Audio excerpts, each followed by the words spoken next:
Islam agama yang mempunyai ajaran tauhid,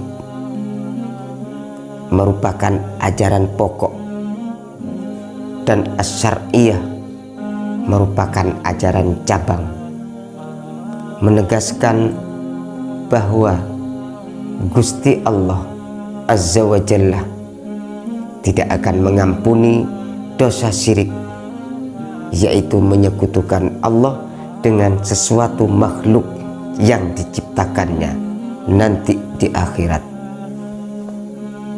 Firman Allah di dalam Al-Quranul Karim surat An-Nisa ayat 49, sesungguhnya Allah tidak akan mengampuni dosa syirik, dan Dia akan mengampuni segala dosa-dosa yang selain dari syirik itu, bagi siapa yang dikehendakinya. Barang siapa yang mempersekutukan Allah, maka sungguh ia telah berbuat dosa yang besar. Firman Allah di dalam surat Al-Ikhlas ayat 1-4, katakanlah, Dialah Allah yang Maha Tunggal. Allah adalah tumpuan segala harapan. Dia tidak melahirkan dan Dia tidak pula dilahirkan, dan tidak ada seorang pun yang menyerupainya. Di dalam surat Luqman ayat 3, Allah pun juga menjelaskan, dan ingatlah ketika Luqman berfatwa kepada anak-anaknya, hai anakku, janganlah kamu mempersekutukan Allah.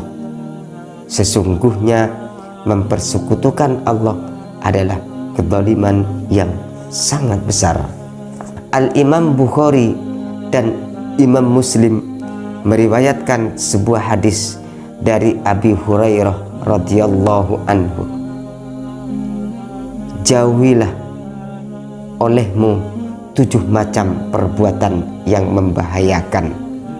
Para sahabat yang mendengar kemudian bertanya, apakah itu wahai ya Rasulullah? Beliau, baginda Nabi alaihi salatu wassalam, menjawab, yaitu mempersekutukan Allah, membunuh diri seseorang yang diharamkan Allah membunuhnya, kecuali dengan alasan yang sudah benar, mempergunakan sihir, memakan harta anak-anak yatim, makan riba dalam urusan jual beli, lari dari medan peperangan di waktu pertempuran, dan menuduh perempuan-perempuan mukmin yang terhormat berbuat zina. Pendengar yang terhormat, diriwayatkan dalam sebuah riwayat bahwa istri baginda Nabi besar Muhammad alaihi salatu wassalam, yaitu Sayyidah Aisyah radhiyallahu anha, ikut dalam berperang dengan Bani Mustallaq pada tahun 5 Hijriah. Sewaktu itu ibu kita, yaitu Sayyidah Aisyah radhiyallahu anha, mencari anting-antingnya yang jatuh hilang pada suatu pemberhentian dalam perjalanan pulang ke Madinah. Ia tertinggal. Orang menyangka ia masih tetap ada dalam sekedupnya atau ada dalam rombongan yang dipikul oleh rombongan itu sendiri. Sangat beruntung rombongan Sofwan ibnu Mu'tallah yang datang di belakang lewat di tempat Sayyidah Aisyah radhiyallahu anha. Kemudian Sofwan membawanya menyusul rombongan-rombongannya yang terdahulu tiba di Madinah.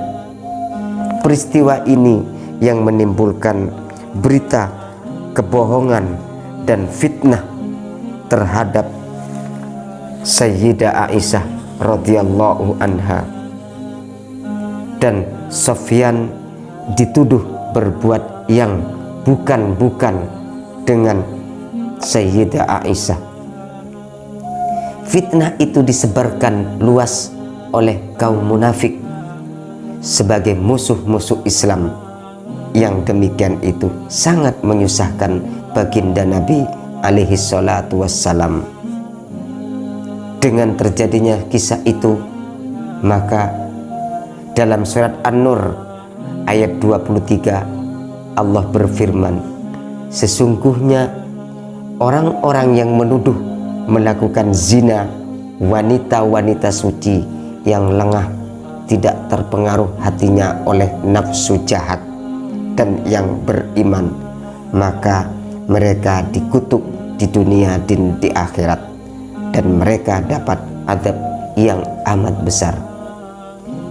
Faidah dan nasihat ini sebuah peringatan bahwa Ummul Mukminin Aisyah radhiyallahu anha adalah istri Nabi kita, yaitu Kanjeng Nabi Muhammad alaihi salatu wassalam, menjadi istri di dunia dan di akhirat.